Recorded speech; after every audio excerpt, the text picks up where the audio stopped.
In the name of Allah, the greatest, the most high. Allah Azza wa Jalla, you are my only one true love.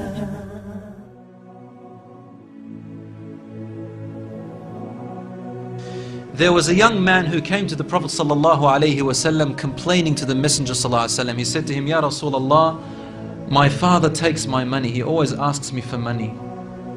Rasul ﷺ said, well, call your father. He went to call his father. Jibreel alayhi salam came to the Prophet ﷺ in that time. And he said to him, Rasulullah, when the father comes to you, ask him, what were you saying in secret on your way here? Father was muttering something which his son couldn't hear. He said, ask him what he was saying. When the father approached the Rasul ﷺ, asked him, is it true what your son is saying? The father said, Ya Rasulullah, if he only knew what I'm using his money for anyway. I'm using it to look after his poor auntie. She is left without anybody. Where else am I putting it? Only in places where I have to. Using it towards his family. The Prophet ﷺ said, look, I want to ask you a question. Tell me about what you were saying in secret when you were coming towards me here. The father looked at the Prophet ﷺ and said, I made some verses of poetry. Rasul ﷺ said, please say them to me. And he said, oh son, I nourished you when you were a baby. And I looked after you in care as you grew up until you became an adolescent. You lived upon what I worked for and strived and sacrificed in my body and time and wealth, so that you may live healthy.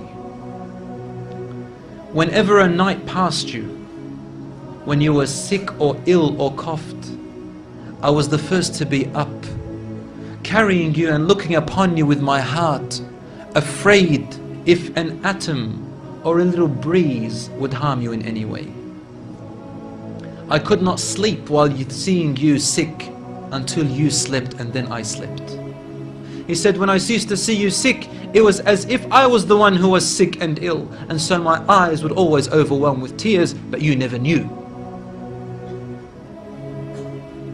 And then he said, and when you finally reached the adulthood, which all my life I was anticipating and looking forward to seeing you become that.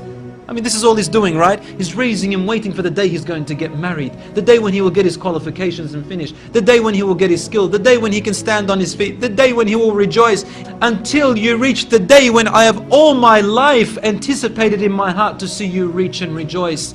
You gave me a reward, and your reward was harshness and frowniness and mistreatment, as if I am the one who owes you and you owe me nothing.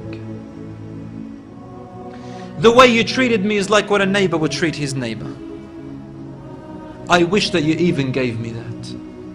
Rasul ﷺ, he looked up at the father, and the father looked at him, and the Prophet ﷺ's beard was soaked with tears. From his emotion, Rasul ﷺ grabbed the boy from his chest.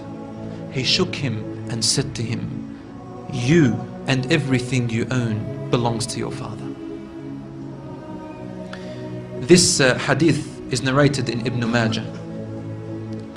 Today we see children taking their own parents to court because they took their house or their property. Allahu Akbar.